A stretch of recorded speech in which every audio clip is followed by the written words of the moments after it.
Avec toutes les preuves que j'ai, j'arrive pas à sauver mes enfants. Ma fille, gamine, très tôt, m'avait dit: «Maman, je veux mourir». L'année dernière, au tribunal, il est venu, il était incontinent. Je pense qu'il avait le sphincter défoncé, hein. Ça sort tout seul, je sens pas quand ça vient. Je découvre aussi une fois, en rentrant de déplacement, que mon fils a une hémorragie anale. À la dernière visite médiatisée, j'ai relevé que ma fille avait une brûlure de cigarette entre les cuisses et une trace de morsure sur la cuisse. Donc je lui ai fait relever ça et je pense que ça a été l'élément déclencheur. On m'avait enlevé mes enfants pour avoir dénoncé la pédocriminalité. Je suis condamnée et je n'ai plus le droit aujourd'hui de voir mes enfants que je ne voyais que 2 heures par mois. Je l'ai emmené chez le médecin à plusieurs reprises et je lui ai montré les irritations. Et il lui a même donné des ovules pour traiter des infections.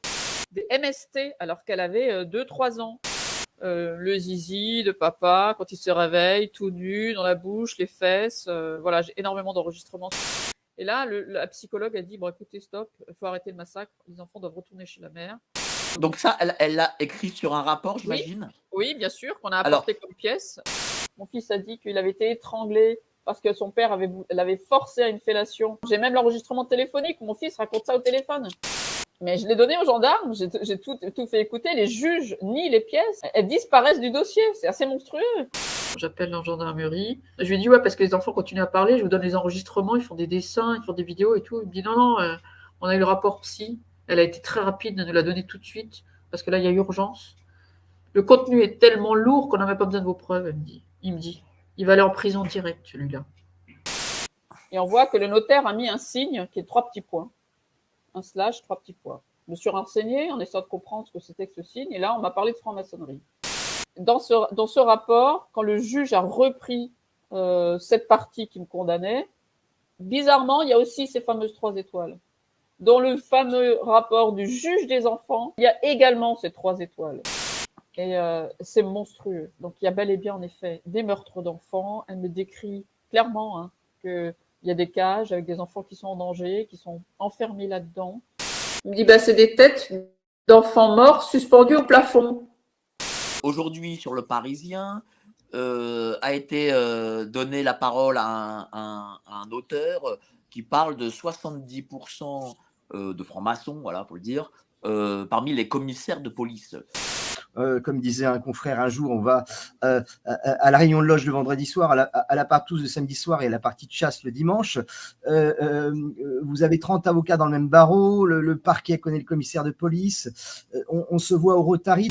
Si on n'est pas sur du réseau, moi on m'a saboté ma voiture à plusieurs reprises, on m'a enlevé les boulons, un jour, donc j'ai fait plus de 600 km avec quand même que 3 boulons en moins sur une roue.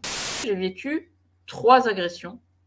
D'accord. Et la dernière a été qualifiée d'agression pour tentative de meurtre. Et la 3e personne a été arrêtée. Elle a essayé de m'écraser quand même. Et d'après les gendarmes et l'enquête, il avait vraiment le souhait de me tuer. On dit juste qu'il a eu 4 mois de prison ferme parce qu'en fait, il a été prévenu la veille de son arrestation. Le jour de son arrestation, il a pris l'avion. Et donc, il s'en est allé pendant 1 an à l'étranger, donc à Madagascar, et il a été cueilli parce qu'il a eu un mandat d'arrêt international, puisqu'il a quand même été reconnu comme étant... Pour votre histoire? Oui, pour mon histoire, puisqu'il voulait me tuer. D'accord. Donc là, on avait des preuves, on avait des témoins, on avait une caméra vidéo, c'était difficile de le nier, quoi. Dans Grenoble, je vous rappelle quand même que c'est le réseau où il y a Nordal Lelandais, hein, qui est protégé par Jakubowicz, hein. On ne sait même pas comment il peut se payer Jakubowicz, Nordal Lelandais. Nordal Lelandais qui fournissait des enfants au réseau pédo de Grenoble. Hein, et qui, par le plus grand des hasards, a eu la chance de voir disparaître les pièces qui l'incriminaient quand même, puisqu'elles ont été brûlées. On a créé la MAPIF, MAPIF 38, donc qui est une ONG qui va nous permettre de se faire entendre. Et le but du jeu, c'est de percer au niveau international.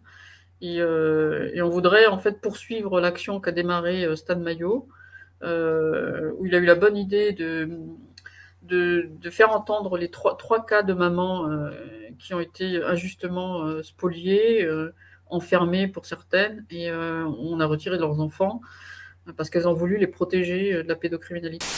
Les vrais magistrats, alors manifestez-vous, purée, faites quelque chose de votre vie, parce que moi je serai juge, je serai flic, je serai avocat, je laisserai faire ça, mais je pourrais même pas me regarder dans une glace, quoi. Vous qui savez que nos enfants se font violer, mais purée, faites quelque chose, quoi. C'est vous qui avez le pouvoir. Vous attendez quoi? Vous continuez à faire ça, mais comment vous pouvez aller dormir le soir, embrasser vos enfants sur le front, leur faire croire que vous êtes des héros de gendarmes, alors qu'en fait, vous savez, vous cautionnez, vous permettez les viols et les meurtres de nos enfants? Je suis Gladys Riffard de Je défends mon enfant. Concernant ma cagnotte, sachez que 50% sert à mes procédures judiciaires et le reste est reversé à des lanceurs d'alerte. En effet, il regorge d'idées et il est important de faire connaître ce fléau au grand public. C'est ensemble que nous allons y arriver. Merci.